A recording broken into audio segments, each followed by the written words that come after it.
Welcome to the Private Practice with Soul podcast. My name is Dr. Brooklyn Storme, and I help private practice owners align their business back with their soul's calling, with their big vision and with their soul's purpose. Unlike other private practice coaches, I've traveled the world in search of spiritual resources, spiritual tools, education and information so that you can have the transformation that your soul desires and needs so that you can up-level your business. How much fun is this? I love it so much. Guys, if you're not already a member of the Private Practice Monthly Mentorship Group, please check out the show notes. I would love for you to be there. In the meantime, thank you so much for pushing play today. Let's begin. Good morning, everybody, and welcome to another episode of Private Practice with Soul. I am so pleased and very appreciative that you're here and tuning in for another episode. So thank you very, very much. So today I wanted to talk with you about a post that I shared in a group I'm in yesterday. So I moderate a group in Facebook. It's got just over 3,000 social workers, counsellors and psychologists in it. And it's really interesting because before I wrote the post, I, did a little ritual for myself because I like to get in the zone before I put anything out there into the world. And I want to make sure that when I do publish something that it's high vibe and that it's going to raise the frequency, and I want to raise conscious awareness in terms of private practice and building your aligned beautiful private practice. And so anyway, what happened was I did some journaling around, what I wanted to share and what I thought you guys needed to hear and in a way that you wanted to hear it. And what came up was very surprising. And it was a little bit of a vulnerable share, I'm going to say, but I felt very comfortable putting it out there because, as you know, lately I've been stepping more into that spiritual space and more into that space of alignment and more around wanting to be a model for how you claim your space in the world. And so with that in mind, I wrote a post, and it was really about how, I'm just going to say it, but I didn't want to create a 7-figure practice. That was the first line that came up in my journaling. And so I used it as the first line of my post. And right when I wrote that, it was very liberating. It was very surprising. It was very freeing because I didn't know that was in me, that it makes a world of sense because I don't know. I think when you're new to private practice, or when I was new to private practice, I didn't really know what I was doing, of course, and so I was looking to other people and I was listening and I was like a little sponge, I love learning so much. And I was looking at what everybody else was doing, and I was taking all of the courses and doing all of the retreats and all of that sort of fun stuff. And then I was just thinking, okay, right, this is how it's done then. And I just assumed that because there were people further along the path than I, that they must know what they're doing. And so, based on that, which I know looking back now, probably not the best idea, I did everything that was suggested. I did everything that was recommended. And a lot of it I did without question because, again, I just thought, well, if everybody else is doing it and they're all happy and they're all, having what's called a successful private practice, then it must be that success in private practice is around your turnover, and I need to therefore increase my turnover to 7 figures in order to hit that milestone, whatever it is, of being successful in air quotes, That's what it all came down to, though I didn't realize it at the time. And the other thing that I didn't realize at the time was that I was utilizing and incorporating and following other people's idea of what a successful private practice was. And now that's okay. Their idea of success in private practice isn't wrong at all. It's not by any means. It's entirely valid and it's entirely true for them, and that's fine. But what's shifted now is my understanding and awareness that that is not what's right for me, right? Success to me in my private practice is not at all in any way, shape, or form correlated with the amount of money that my practice is turning over. That's not how I define success. And so it was really interesting doing this inner work over the last few years, and then revisiting it, yesterday morning with this journaling, because I really, again, came back to, success for me is about living, working, breathing, everything in a way that feels right for me. Now, I was kind of already on this path to alignment a few years ago. And some of you who've been following me for a while will remember what happened. My practice has been through quite a lot of ups and downs, hasn't it? But a few years ago now, when I first got the lease, because this is what I was told you do, and this is what everybody said you do, and if you don't do it, then you're not going to be successful. So I signed the lease, and I got this big building, 5 treatment rooms, 2 reception areas, on-site parking, all the stuff, right? And I was in my zone, right? I thought that I was happy and I was doing it and it was all going to be good. And then what happened was I didn't like it. And I didn't like it because it wasn't aligned with who I was. So it never felt right to me. I felt like I was doing the right things that everybody had been saying I should be doing in order to be successful, but it did not feel right for me. And what ended up happening was I, recruited a whole bunch of psychologists and everything, and then I let them go, because what I wanted to do was build something that did feel right for me. And it was like this sense that, not urgency, but almost like a compulsion, that I knew I had to get a different team of professionals in order for me to feel okay, grounded, happy, connected, intentional with the business. And so I went away and I thought about what that would look like, and I put the call out to, people who were, of course, in mainstream health and allied health, but I extended that to things like Reiki, massage, hypnotherapy, naturopathy, aromatherapy and bark flowers, Bowen therapy, everything. If you were a healer, I wanted to know about it, and I wanted to meet with you, and I wanted to see what the energy was like, and if we were a good match, I wanted you to come and work with me at the practice. And so that's what I did, right? I put out the call and I got inundated with all beautiful souls. And what that ended up doing was I got to meet with all of these really just people that were so inspiring with their story and with their journey. And I wish that I could have given every single one of them a room. And at one point we had 12 practitioners working in this practice, and it was just the most high vibe, beautiful place that you could ever have worked. I was in my element. But you know me, when I get in my element, I want to go and tell everybody. You want to shout it from the rooftops, don't you? And so that's what I did. And so I went to, collegial groups online, and I was saying, oh my gosh, I'm so excited. I feel so like my cup is full. It's brimming over. I'm so connected, and I'm loving my practice. And look what I've done. I've got a naturopath and a Reiki person and a nutritionist, and I was so excited, and I thought that everybody was going to share my excitement, but that's not what happened. In fact, I got judged a lot publicly.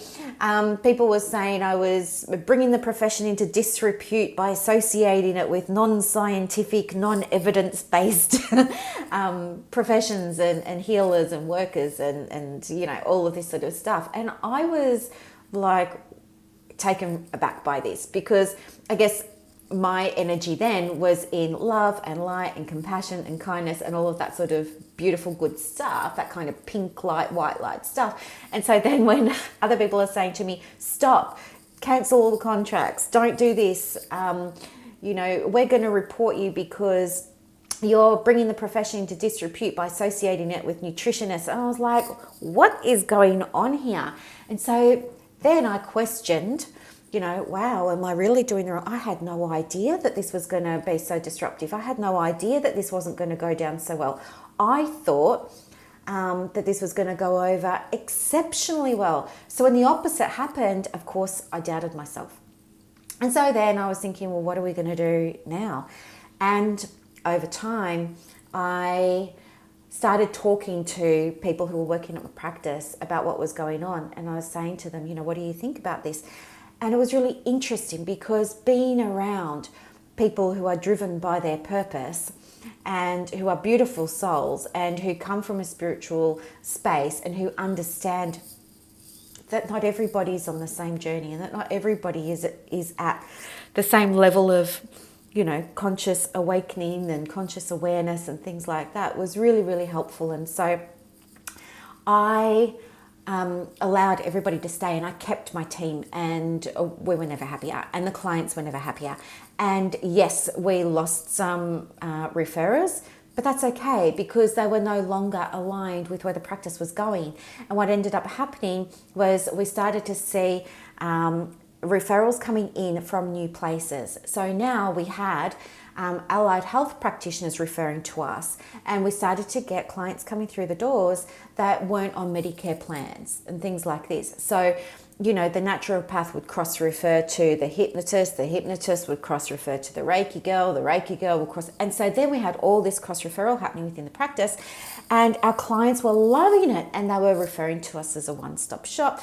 They loved it because the mums could book in for a massage while, the therapists were in with the children, and, it was beautiful, and I was never, ever, ever happier.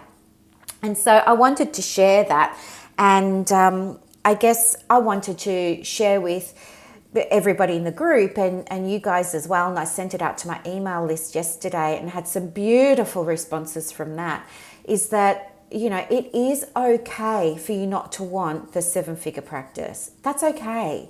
There's absolutely nobody telling you or insisting that that is the gold standard for what makes a successful private practice.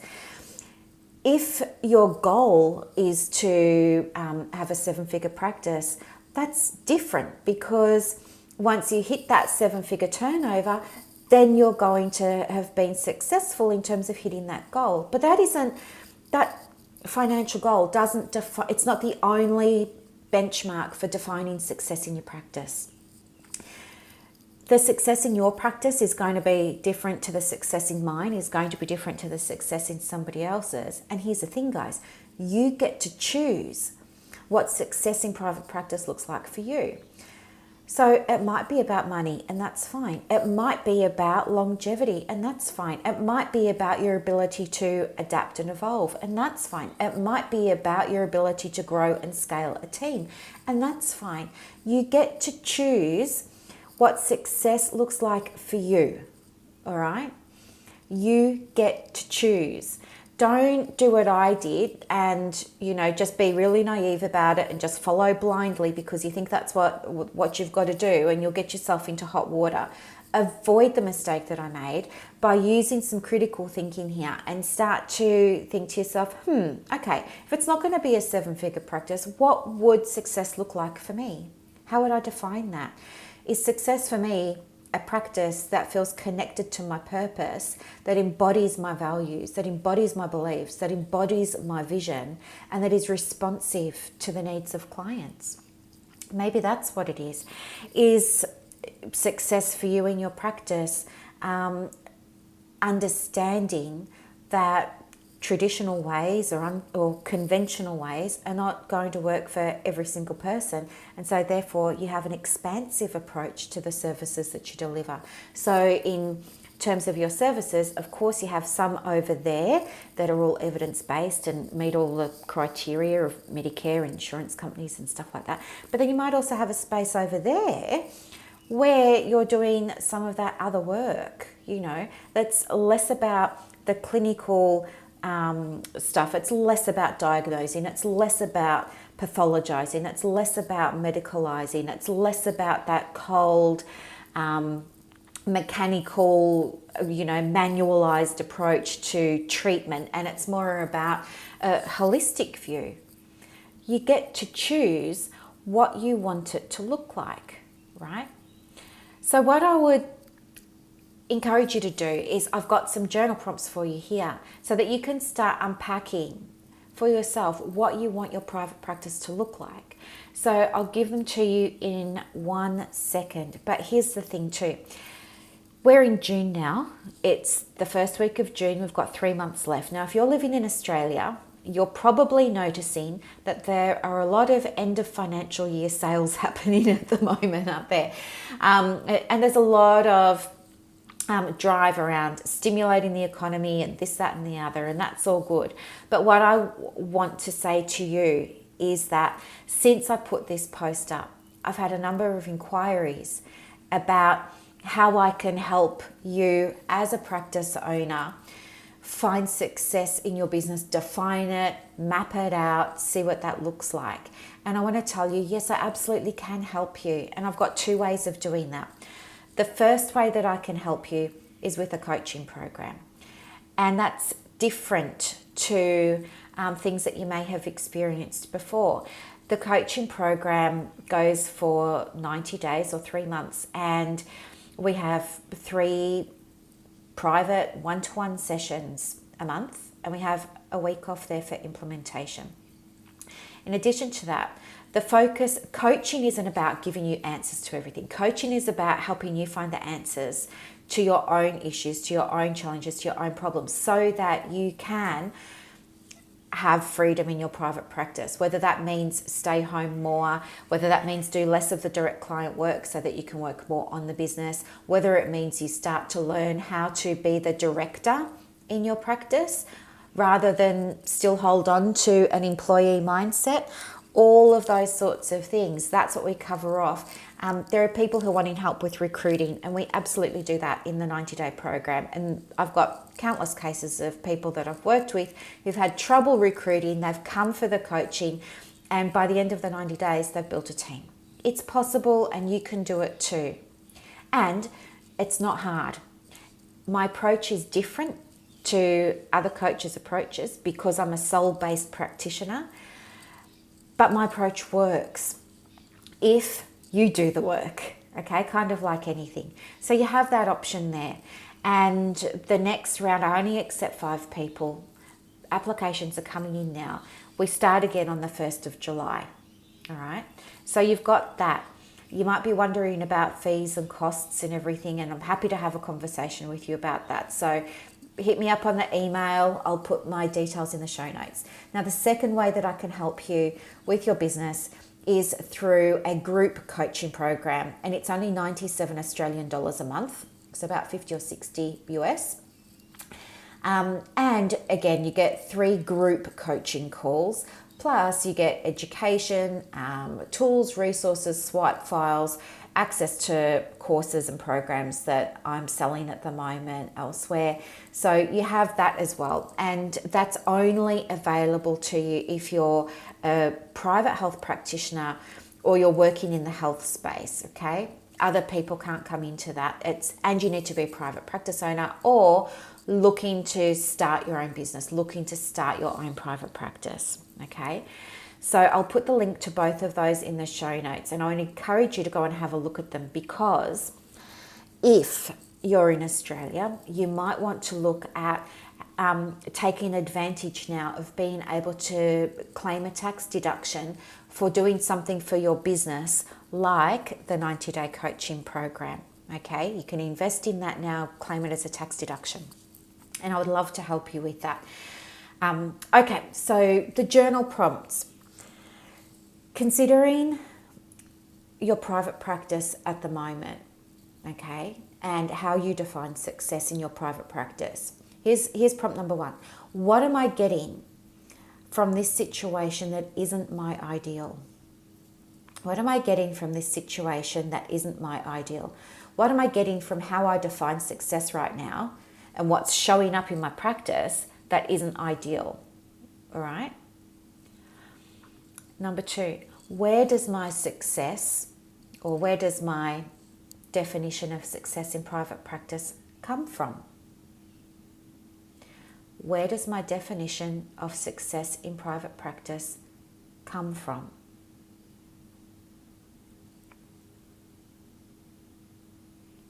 What would be different right now in terms of my beliefs and my actions if I chose a new definition of success? What would be different right now in terms of my beliefs and actions if I chose a new definition of success? And maybe before you journal to that prompt, I can give you a bonus one here and just say, how would I rather define success in my private practice? What would feel aligned for me as a definition? And then ask yourself, if I'd already adopted that definition, what would be different? What would I be thinking? What would I be saying? What would I be doing from that space? And then what I'd love you to do is share what came up for you. Send me an email and share what came up for you, because I want to hear about the transformations that you're having. It's really, really, really important to me that this is landing for you and it's making sense for you. All right. I'll let you go. Thank you so much for listening, everybody. I really, truly appreciate you being here. If you loved it, please leave a review. And I'll look forward to talking to you in the next episode. Have a great Saturday, everyone. Bye.